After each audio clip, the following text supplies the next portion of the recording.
Assalamualaikum warahmatullahi wabarakatuh. Waalaikumsalam warahmatullahi wabarakatuh. Alhamdulillahirrahmanirrahim. Walaqibatul lil muttaqin wala udwana illa 'alal zalimin. Asyhadu an la ilaha illallah wa la syarikalah wa asyhadu anna Muhammadan abduhu rasul.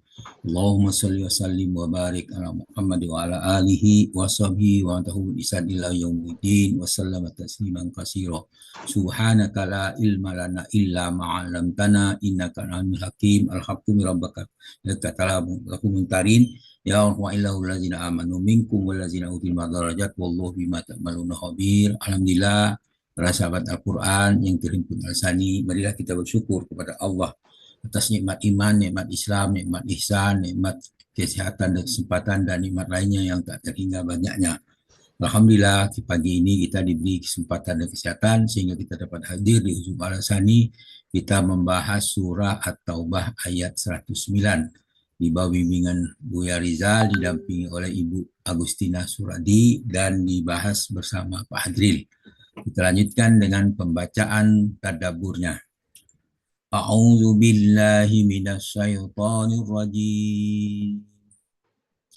Afaman assasa bunyanahu 'ala taqwa minallahi wa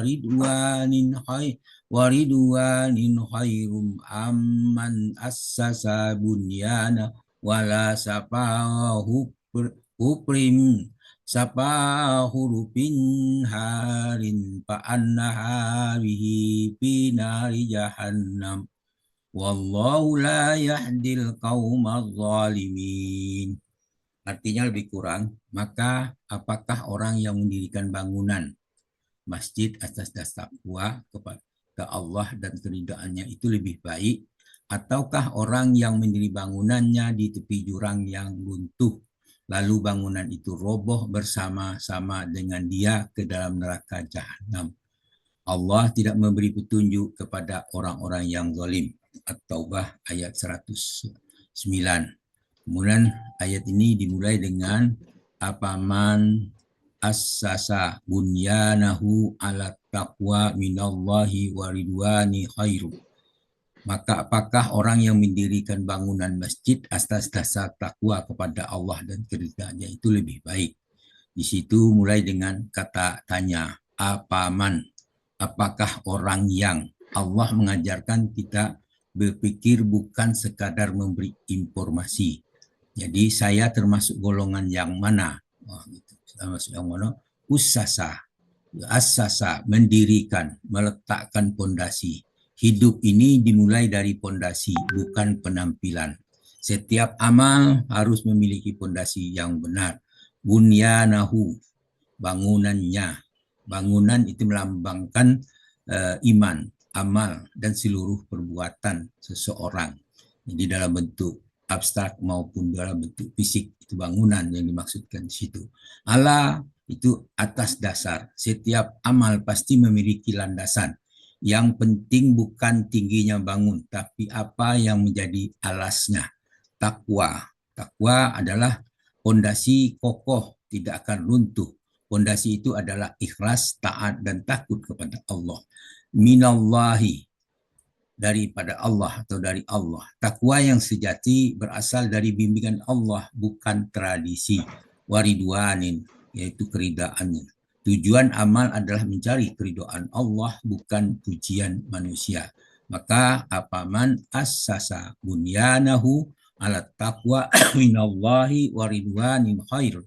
Maka apakah orang yang beli bangunan atau masjid ini atas dasar takwa kepada Allah dan keridhaannya. Amal yang lahir dari dua pondasi, takwa dan ikhlas, mengharapkan ridha Allah. Jadi bangunan di situ bukan saja bentuk fisik, apakah bentuknya rumah tangga, apakah bentuknya organisasi, apakah bentuknya yang lain-lain, aktivitas manusia itu adalah bangunan, haruslah berdasarkan takwa. Kemudian ayat berikutnya, khairun amman assasa bunyanahu ala safa hurufin narin, hurufin har. Lebih baik ataukah orang yang mendiri bangunan di tepi jurang yang runtuh? Khairun itu lebih baik. Maksudnya Allah menilai kualitas bukan kuantitas amal. Maka apakah orang yang mendiri bangunan di atas kuat kepada Allah menjadikan keridoannya. Kemudian aman, atau siapa yang kehidupan selalu menghadapkan manusia pada dua pilihan.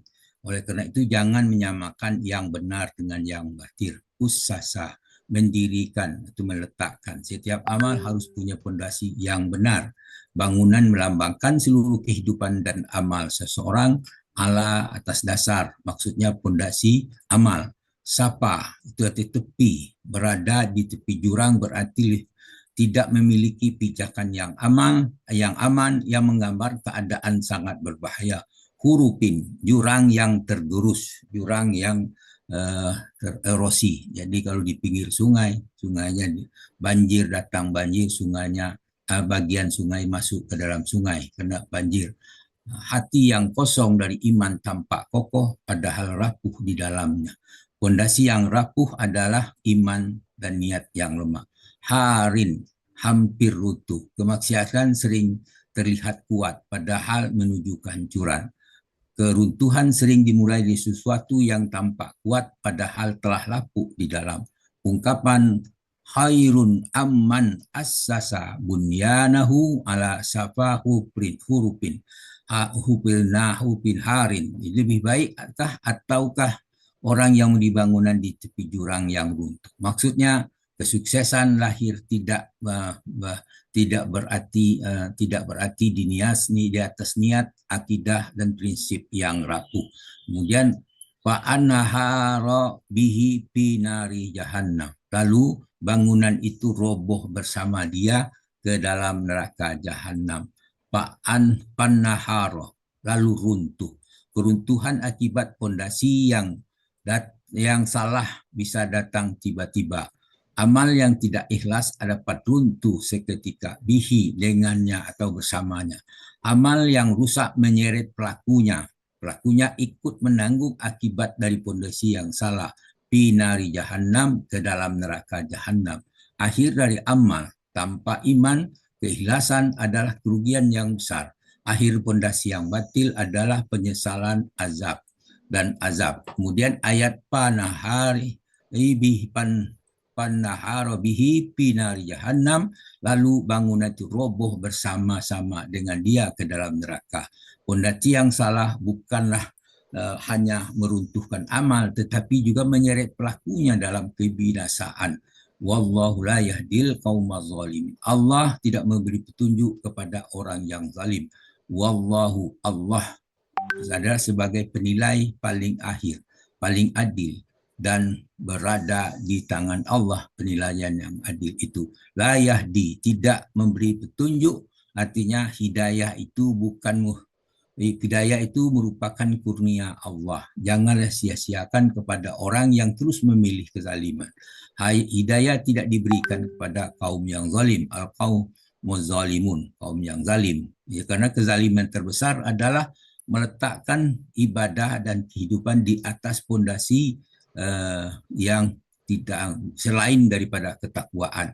Jadi fondasi yang kuat adalah ketakwaan, ikhlas, niat karena Allah itu. Sedangkan wallahu la yahdil qaumaz zalimin, Allah tidak memberi petunjuk kepada orang yang zalim.